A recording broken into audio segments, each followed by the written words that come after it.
Hello, Simone. I'm excited to be with you today. Today, we are going to be asking the question of what makes Catholics such a criminal population?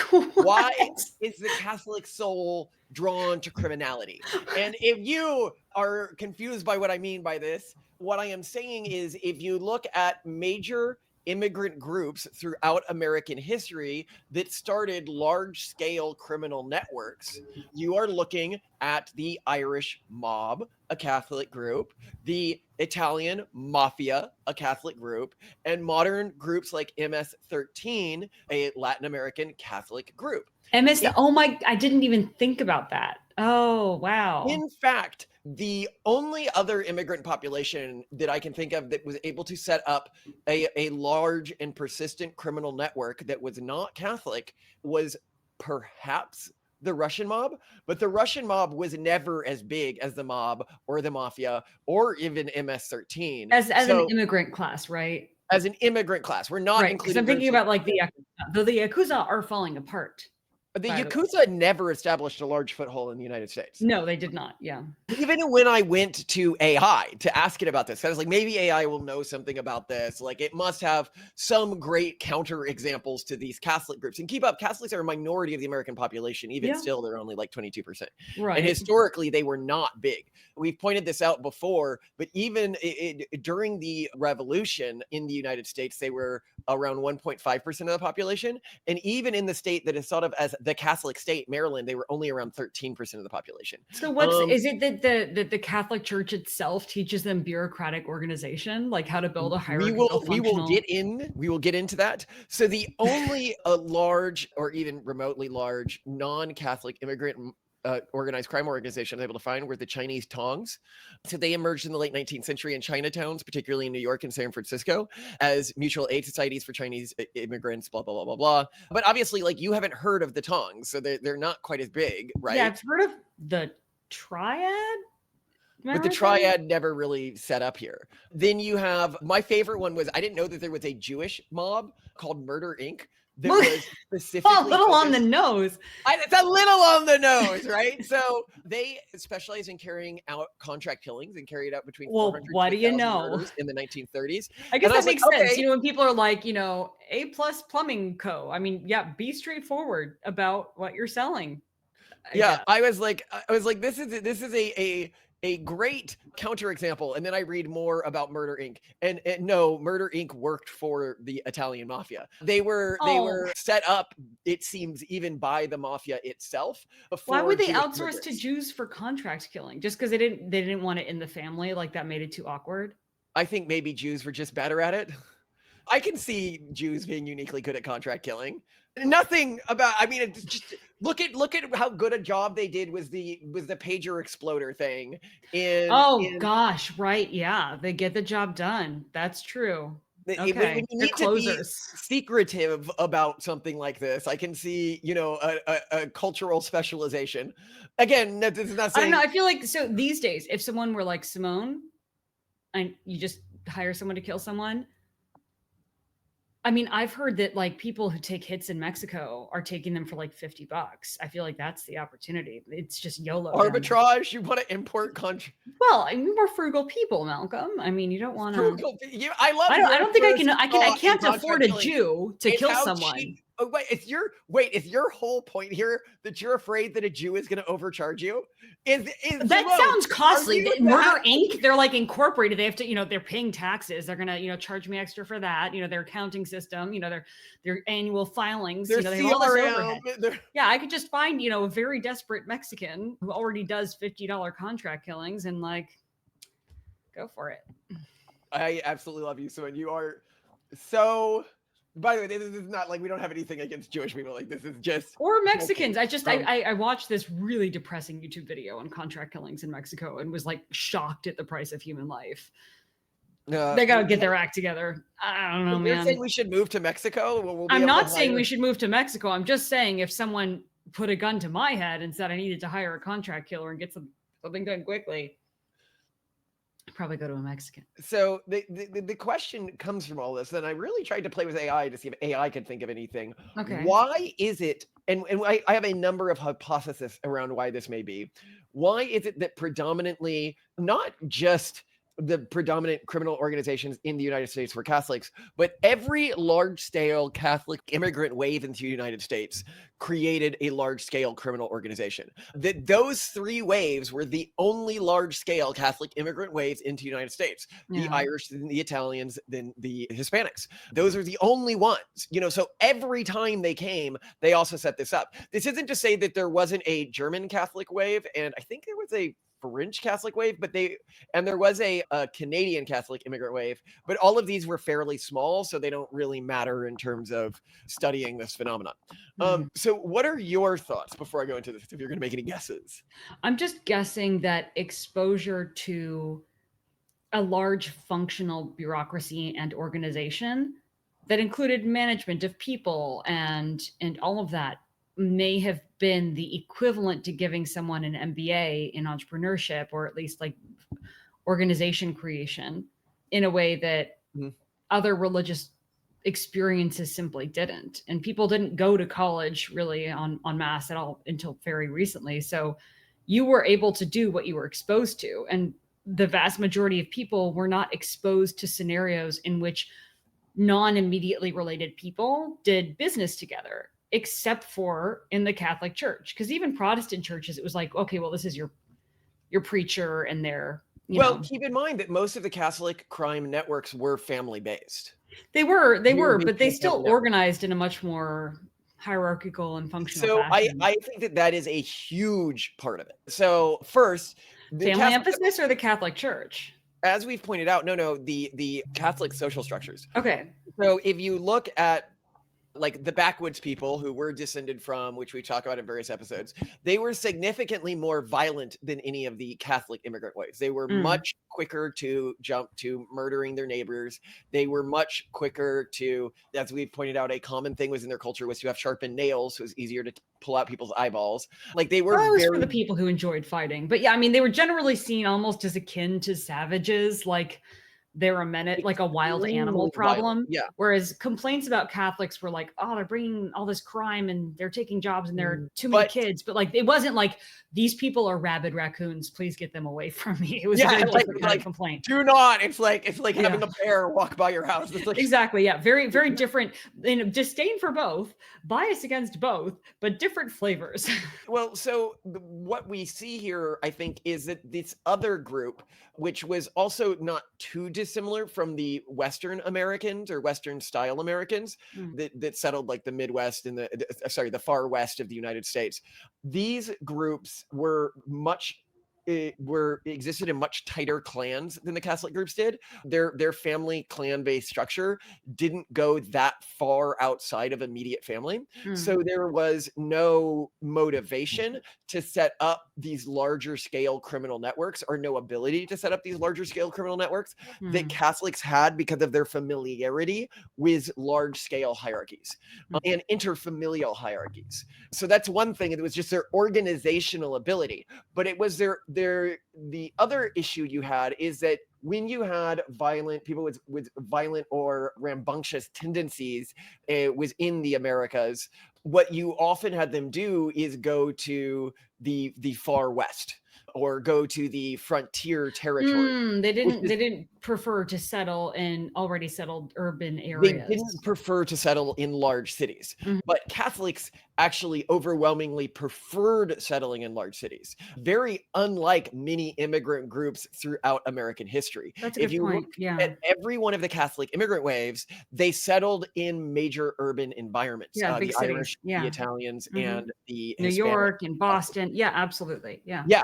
And this created an environment where other sort of violent groups would leave cities and go to the frontiers. The Catholics did not. Now, one of the questions could be is why did Catholics become urban specialists within the American context? And were they just settling around established parishes? Is that it? I think that Catholic culture more broadly is more amenable to urban life than Protestant culture. Specifically, if you look at the core difference between Catholic and Protestant culture, it is how do you determine what is true? Okay. And Catholics would say, well, what is true is a person should spend their entire life studying that thing and then be certified by a central authority so we know who has actually spent their life studying that thing. And then the Protestants will say, well, what if the central authority becomes corrupted? And this is, as we pointed out, the core conflict we had in the United States over COVID, right? The progressives were saying, who do you determine what's true? Trust the scientists, trust the academics, trust the government. Yeah. And the more rural Americans, mostly coming from Protestant groups, said, no, the central bureaucracy could become corrupted. It's better to make these decisions on your own. Well, this leads to a much more individualistic framing and not wanting the law or the government in your business with the communities that had the more Protestant framings. And so they were much more quick to abandon cities for the frontier. And it is also why Catholics concentrated in cities. It also made Catholics have more trust for bureaucratic institutions and organizations. You see this in Catholics when they left violent crime. One of the classic Catholic jobs in the United States was being a cop. The stereotype of the Irish cop comes from this. Harrison, why haven't you called? You know how I worry. I'm giving it up, Maggie. I'm quitting the force. It seems like every time we frame a rich black guy, he's back out on the streets in no time. Not another word of that kind of talk, Harrison Yates. I know you. Framing rich black men for crimes they didn't commit is in your blood. Wiping that rich, smug smile off their faces is the only thing that puts a smile on yours. You're a good cop, Harrison Yates. You don't have to question that. And you're a good wife, Maggie. Where are you going? Think I've got a little more work to do. And not just that, but you also have, even today, Catholics disproportionately in the legal profession and hugely disproportionately on the Supreme Court. As we pointed out, one of the recent Supreme Courts, it was like 8 out of 9 of them were Catholics or something like that. Just some insane number when you consider what a small population. Yeah, and like the rest are Jewish, which also makes sense. The rest are Jewish, yeah. So huge degree of cultural specialization around bureaucracies is why they did this. But so bureaucratic specialization, urban specialization, family networks not being drawn to the countryside, and now what else are you going to do? The next, let's form a crime syndicate. Is while Catholics distrusted or had a unique trust of bureaucracies, they also had a unique distrust, especially early immigrant waves, of government bureaucracies. And the question is why? And it's many majority Catholic countries that produce major U.S. Catholic crime groups had histories of weak or corrupt governance, fostering distrust of legal institutions. In southern Italy, particularly Sicily, centuries of foreign rule, Spanish Bourbon, and absent state protection led to the rise of the Sicilian Mafia as a parallel power structure. This cultural skepticism of authority carried over to the United States, where Italian immigrants viewed police and government as extensions of an oppressive system, making organized crime a viable alternative for resolving disputes and gaining power. Similarly, so like honor-based crime, honor-based justice. But it's not just that. So I love how this is from an AI. It frames them as being oppressed, but I don't need Catholics to be oppressed to know that Catholics create terrible governments. If you look around the world today, this is why I'm so confused by people like Nick Fuentes who want to turn the US into a Catholic, like he wants to create, he's a Catholic integralist, which means he thinks the entire world should be ruled under a Catholic, this sort of caliphate. Yeah. But I'm like, even if you are a Catholic, like if you're a sane person, you must be able to see how much worse Catholic majority countries are to live in than countries that are ruled by Protestants. If you look at Europe, if you look at Latin America, if you look at like wherever you go, when Catholics are in charge, the country typically is very, very poor, very, very corrupt, very, very bureaucratic. The politicians are almost always super distrustworthy and grifty. This is just a trend throughout Catholic countries. And so now the question could be like, okay, so I can understand why they distrust bureaucracy when they come into the United States or government bureaucracy, but why do Catholic countries have a tendency to be very, very corrupt and poor? That's an interesting question. Do you have thoughts on that before I go into my theories? I mean, maybe like having large families produces less focus on outward economic production that would support like tax revenue in a city, and more just there's focus on family, which means that the area itself doesn't appear to be so wealthy. What do you think? That's part of it is close to something you called there. It's called amoral familialism. And specifically what it means is preference for members of a family or for nepotism over what is in the best interest of the community. Right. Okay. And Catholic culture produces this much more than other cultures. That In makes sense. Latin America, for example, I would be considered a less moral person for not hiring my incompetent brother into like a government position if I was a leading figure within the government, within my family's own moral framing, which is like to be like you douche. How do you? you're supposed to be there for your sibling, right? Right. And Instead, yeah. Whereas like in our upbringing, that would be seen as, I mean, even your family is like, you know what, you don't have a job right now? Well, don't come home. rabidly anti-nepotism. Yeah. They're like the complete opposite of that. That's so interesting. And so the question can be like, well, okay, then why is Catholicism like this, right? Yeah. Like, this is a very weird thing considering it's not like a key part of the faith, and Catholic cultures are hugely divergent, you know, whether you're talking about Irish or Italian, they're or very Latin different, American. culturally. Yeah, but why do all of those three cultures feature a degree of amoral familialism? I mean, but don't you think just in general, I mean, maybe this isn't true, because I mean, Puritans also had large families and you didn't see this necessarily in Puritan culture, but they also believed in the inherent wretchedness of humans. So, okay, here's what I'm going to say. It's one, the large family. And I think any large family is going to a certain extent, be a little bit incestuous. Look at Elon Musk. He works so much with his family and his brother, right? Like they work together a lot. The Kardashians work together. Like, so I think in general, large family. Work with me here. More like a traditional clan-based culture. Work with me here. They work together. But what's different about Catholicism is, like, for example, Calvinism is like, well, people are wretched. Like you sort of don't give people the benefit of the doubt. Whereas Catholicism is all about penance and forgiveness. And so even if someone is a fail son, like it's still kind of your obligation to keep him in the fold and to give him opportunities, because we must give him the opportunity to show penance and to right the wrongs. What do you think? I disagree with that. I do not believe that that's what causes it. I So think what leads to it is actually a cultural evolutionary pressure created by the way the Catholic Church operates. I think that if you look historically, if you go to like older Catholic regions, they were basically ruled by the church.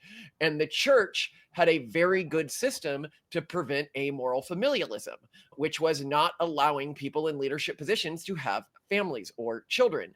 You had the church celibacy, right? This is a core part of Catholicism. Yeah. I would argue that this celibacy of church members meant that Catholicism didn't need to evolve the same cultural disdain for nepotism that other cultures needed to evolve. So as Catholic countries secularized, they didn't have the pre-evolved disgust. Okay, because they protect, it already has an inbuilt protection for nepotism, meaning that an intrinsic distaste for nepotism wasn't evolutionarily selected for in the same way that it was in Protestant cultures, where their societal framework didn't have inbuilt protections against nepotism. Yes,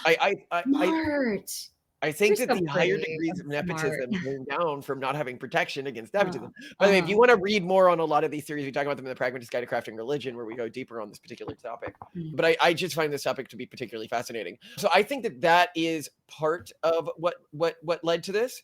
I also think that there is less, and this is somewhat to your perspective here, there is less moral accountability in systems that are overly deontological, like Catholic systems can be.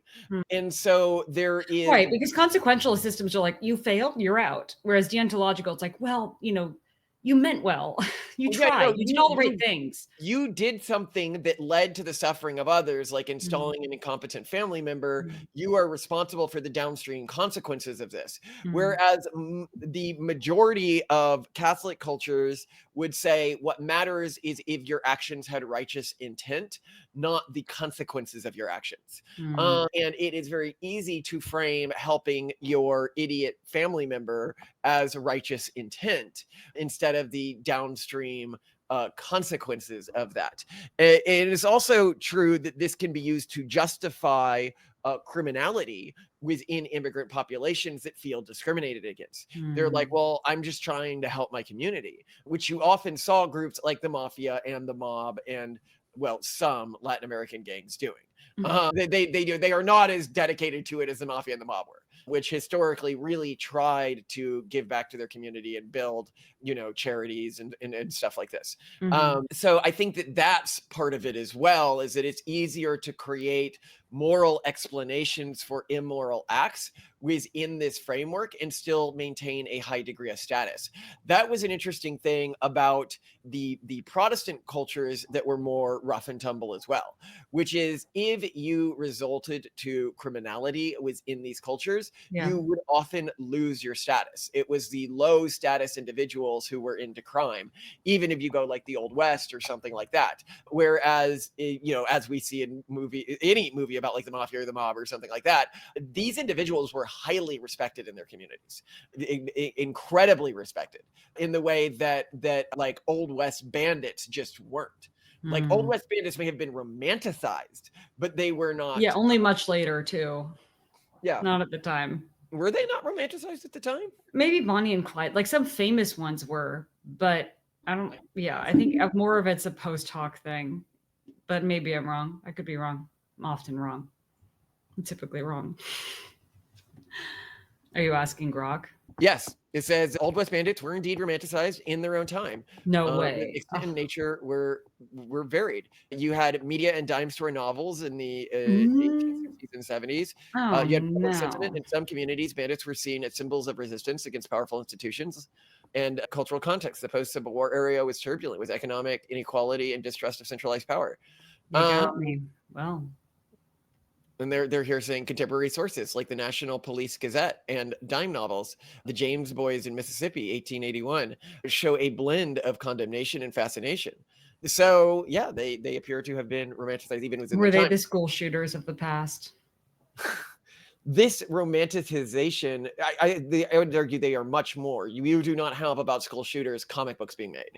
Oh, that's fair. Is, what these are. We have comic books made about any criminals now, like fan fiction? Not really. Actually. This wasn't an underground romanticism. But the point I'm making is that there's a big difference between romanticization and acceptance within a sort of an elite class within society, whereas the mob and mafia bosses were seen as more cultural equivalents to the head of a bank or something like that, not an anti-cultural institution, which is really fascinating to me. Interesting. Thoughts from you, Simone? No, keep going. This is enlightening to me. Well, another thing that we find is familial and communal structures. So I'm just going to go a bit deeper into this. Cultures in Catholic majority countries emphasize strong familial and community ties, which can be exploited for criminal organization. The Italian-American Mafia, for example, readied on blood ties and loyalty-based hierarchies modeled on Sicilian traditions. Irish gangs often operated as extended quote-unquote clans with deep community roots. MS-13 was less hierarchical, draws a sense of brotherhood and shared Salvadorian identity, particularly among war-displaced youths. These cultural traits, loyalty, hierarchy, and collective identity, facilitate the organization of cohesion for large-scale criminal enterprises. In contrast, other Catholic groups that didn't form organizations, like Polish immigrants, often integrated into the broader labor movements, e.g. unions, rather than forming criminal networks. Now, I think when you read that, then my question is then why don't Mormons create criminal organizations? I was thinking that at the beginning of the episode, like if we're talking about, very good organized groups that get stuff done, it's all about the Mormons. They do so much more. So you could argue that the early Mormon church, as many communities did, was a criminal organization. This is why people kept chasing them out of their communities. No, they did. I mean, yeah, sure they did. But I mean, they did. I thought they did it because they thought they were weird, not because they were committing crimes or requiring. Why was Joseph Smith in jail? Because they had busted up a printing press, like, that was saying bad things about them. Okay, but that's more like, you're slandering us. We're going to vandalize your printing press company, not like, nice printing press company. Shame if something happened to it, and then like demanding protection money. You know what I mean? It was less shrewd, but it was certainly a criminal act determined to control and terrorize a local population. You know, so was in Mormons, they kept being kicked out of communities because what they basically, and keep in mind, from the perspective of these communities, Joseph Smith was just a guy running a scam. Right? Like, his whole thing would have been seen as close to, you know, a snake oil salesman, or, you know, reading out of a hat with like gold tablets and stuff like that. That sounds like a con artist, especially if he's occasionally pulling money from local community members, busting up presses that say bad things about him. And then if you look at the Mormon territories, they had incidents of even just like murdering people who went through their territories because they weren't sure if they had, you know, armed conflicts with the United States. Yeah, well, we're talking massacres, even of no, they did a lot of really bad stuff. And what the reason I mention all of this is Mormonism doesn't subdivide into hierarchies as effectively as Catholicism subdivides into hierarchies, where the church would have to decide to do something criminal itself for Mormonism to do something criminal. Was the only subdivided hierarchies that really work was in Mormonism is the giant MLM scams that are run throughout the church, and very commonly run, if you keep in mind, but they just don't break with the church's central teaching, so they're okay to do. Whereas, you know, the Catholic Church, even within these time periods, would have been telling the mob and the mafia when they went to confessions, you know, you should really stop doing this. And the mob and the mafia guys would be like, yeah, but I can just confess, right? And they're like, well, I mean, technically, but the Jesus doesn't want you doing this. And they'd be like, well, I'm helping the community, you know, the society at large doesn't care about us. And I would assume that some, you know, given that we know, you know, the Jesuits who promoted things like communist revolutions and stuff like this, I wouldn't be surprised if some were condoned by local parishes. So I had this moment of, you know, I should probably look into this a bit more. And it is so much worse than I thought. So the Vatican Bank has been linked to mafia activities through allegations of money laundering. A prominent case involves Robert Calvi, known as God's Banker, who was closely tied to the Vatican Bank, found dead under Blackfriars Bridge in London in 1982. Investigations suggest that the Sicilian Mafia, particularly the Corleone clan, used Vatican Bank to launder money. Journalist Maria Antoni Calabra's book, La Mina de Mafia, details how Calvi's activities connected the mafia into Vatican financiers. Then you have Michelle Sonoda, another financier with Vatican Bank ties, was implicated in selling over $1 billion in counterfeit securities to the Gambino crime syndicate in New York. Posts on X claim that Sonoda acted as a go-between for the Vatican Bank and the mafia, though there is not conclusive without further evidence. Then you have Archbishop Paul Marcinus, president of the Vatican Bank from 1971 to 1989, who was accused of facilitating financial dealings with mafia-linked figures. Then the mafia using Catholic rituals to bolster its legitimacy, often with the support from local clergy. For instance, the mafia members have been documented leading processions with statues of the Virgin Mary or financing religious events to project an image of piety and community leadership. In southern Italy, particularly Sicily and Calabria, these practices were common until recent church reforms. Even if the Central Catholic Authority would have said, no, don't do this, you're not going to get that as much within Mormonism. You're going to get much more pushback and much more, hey, don't do this. Well, and it also wouldn't have made sense to other U.S. cultural groups. Again, think about something like, you know, the like backwoods cultural group, right? The idea that one family would like achieve so much status that they were now policing a bunch of other families, that family would suddenly have a target on their back by everyone else in the community because they think they're better than everyone else. Whereas within Catholic culture, you wouldn't necessarily reflexively, everybody let's turn on whoever is the strongest right now. You would see that reflexively within backwoods culture. So I think that that's another thing that allowed these networks to build up much larger. The repercussions were very different. Repercussions were very different. And also something to keep in mind is a lot of these groups had existing organizations that like them in the countries that they came from. The mob and the So they're just mafia. replicating a business model that they were very Right, it familiar was a with to business begin model with. that was made necessary by the incompetence of Catholic governments. If Mm. you have a particularly corrupt and incompetent government, you're going to be much more likely to try to build a shadow or counter government. And particularly in the cases of the Sicilians and the Irish, it wasn't even their own government that needed to be incompetent because they were ruled by other people who had conquered them. One thing I'm also thinking about is it was Arctotherium, right, who wrote about nonlinear ethnic niches, and we did an episode on them. Yeah. That a really common theme was that this is dirty work that no one else wants to do, which criminal activity, that's about right. Like no one else wants to do it. Plus you have the ability to exploit cheap or non-paid labor much more easily, which I could also see like Catholic networks and families. And because so much of this was family based, there probably was a lot of unpaid labor. So then you end up creating these moats based on even just those two factors. So that could be it. Plus, I imagine like cheap credit, which is another really big factor of this. Yeah, like you're probably getting family support as these syndicates expand, for example. Yeah, you're probably getting cheap credit, for lack of a better term. I mean, what did the mob do but often lend money, right? Like they, to a certain extent, even specialized in it. They collecting. So no, I think that you're absolutely right here. And I've also noted before in episodes where people say that like Jews are nepotistic. I'm like, Jews are nowhere near as nepotistic as Catholics. Catholics are by far the most nepotistic in the United States.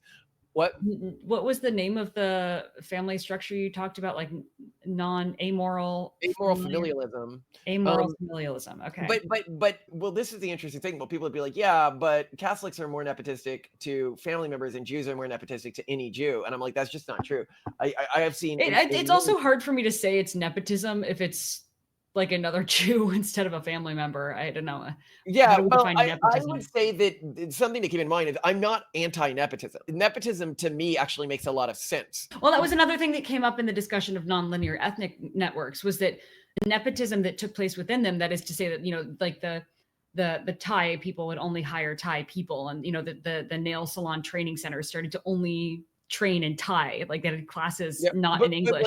But like the point is, you know, that they're culturally aligned. Like it's a smart move. You don't have to do. No, yeah, it's not just a cultural alignment, but like, why would you not do more vetting on somebody who is culturally more distant from you? It's not just the vetting either. I mean, the vetting is pre-done, and you have more trust in the vetting, but also there's a higher cost to disappointing the person who hires you, because your cousin's reputation is on the line, your family's reputation is on the line. Like you're not just disappointing a stranger, your entire family is going to dunk on you forever if you make them look bad. Yeah is important. Yeah. All right, well, I think we have come to an answer on this. I am really excited. I got the chance to talk this through with you. I thought this would be a spicy topic. One of the things that always gets me about this particular topic is why like people would aspire to Catholic majority countries when they live in such poverty and do such a bad job governing. Like this is something. Yeah, well, but you know, this is something Dan Hess wanted to come on the podcast and talk about eventually. Is you know, maybe something different than a GDP. You know, that's focused more on like, how many kids are people having? Are they have fewer kids too? Latin America. Well, now they are. Now Catholics are. But historically, when you're talking about like in general, this impoverishment, I mean, I agree with what you're saying. Like Southern Europe has way lower fertility rate than Northern Europe. Like Latin America has a way lower fertility rate now than America, especially when you control for income. And the question is or at least like half of the countries in Latin America are below America now, and the rate's dropping like way faster when you control for income. And the question is with all of this, what I just don't understand, and what I'm pointing out here is how like a human living today can look at the consequences of being a Catholic majority country and want to attempt to replicate that. which I actually think is one of the reasons why this criminality comes out as well, is that when morality is community enforced, it's easy to create alternate forms of morality instead of when morality is self-enforced. And within Catholic communities, morality is more community enforced than individually self-reinforced. Well, I think in any system, when rules or norms are exogenous, that is to say imposed from the outside rather than endogenous, you get lower fidelity and adherence, like just in general. Yeah. Just how when, you know, you're paid to do a hobby that you used to like, you don't like it as much. Like it's not ideal in my view for anything to be exogenous when you can help it. Yeah, well, and I think, you know, we have a lot of Catholic fans. I suspect one will explain that to us on Discord. No, school us in the comments. Also, please like and subscribe. Why? No. Yeah, like and subscribe and all that. But why the drive to, you know, convert people into a religious framework or attempt to create a country under a religious framework that in every single modern context has led to poverty and unhappiness in the populations where it is dominant. Like, I don't get, and low fertility rates as well. Like, I don't get the drive. One thing I have heard from some Catholics, so this could be an explanation here, is it's like the church was infiltrated by a malevolent group that wanted to tear down the Catholic tradition from the inside. But if that's the case, like the core of the Catholic Church is the papacy, and if the papacy has been used to destroy the Catholic Church, it's sort of self-invalidating. I guess what they would say is, well, we're trying to create a new form of Catholicism. Yeah, I mean, I think the Catholics that are watching this podcast that we talk to, at least, their communities do not at all resemble other Catholic communities that I'm familiar with in the past. And these are strong communities. They are smart. Like, I'm like, I'm all for, like, this should be Catholicism now. These people are amazing. I like it. I want more of them. Let's go. So I think that over time, the Catholic Church is going to shift, or you'll have splinter factions. I don't know, but I'm totally in favor of at least the Catholics that we know who trying to create something. Well, and I think everybody needs to create something new. So that's not something unique to Catholicism. You know, what survives of, you know, Protestantism? What if it's techno-Puritanism, right? You know, what survives of Mormonism is likely going to need to be something different than what Mormonism looks like today. What, you know, what? So that's not a bad thing that there is this internal drive for the recreation of a Catholic identity around what I'd even call is because the way that Catholics approach this is really interesting to me. Like, while we're neo-traditionalists, i.e. we take some traditional ideas and we respin them, what Catholics will often do is create new traditions while assigning a false antiquity to them to create things that Jews do that too. And well, Mormons do that too. Come on, Malcolm. Okay, a lot don't of make this a Catholic thing. Well, Mormons are less focused on the antiquity, giving their traditions. Oh, no, I mean, like the Egyptians and the Israelites, like that, and the you know, early Native Americans were come on, Malcolm. Oh, true. Don't you even? Note here, the reason why I had forgotten that Mormons do this all the time is because when Mormons do it, it's so laughably bad that in my head I assume that, like, nobody actually believes it. Whereas when Catholics do this, it's pretty convincing. And so, you know, there's that moment in where I'm like, oh, this tradition has a lot of antiquity. Then I look into it and I'm like, oh no, we just made this up like 20 years ago or like 100 years ago. So it's then not to knock on Mormons. Not to knock on any of these groups. I love them all, but. All right. Love you to death, Simone. Have a spectacular day. I love you too, Malcolm. I cannot begin to tell you how much I look forward to these conversations. Like, there's such the motivation for me at the end of the day. Really? This is exciting. Other people look forward to them as well. Isn't that nice? Yeah. Cool, smart people too. Read the comments on some of our videos and I'm just impressed. We did a high quality smart audience. People. Yeah. This is not normal YouTube video comments, at least for the videos that I watch that aren't our. Well, maybe it's just the ones of ours that haven't gone viral that you're getting all the nice comments on, and on the viral videos, you're getting standard YouTubers. Yeah. There's a little bit of that going on. Yes. All right. You know.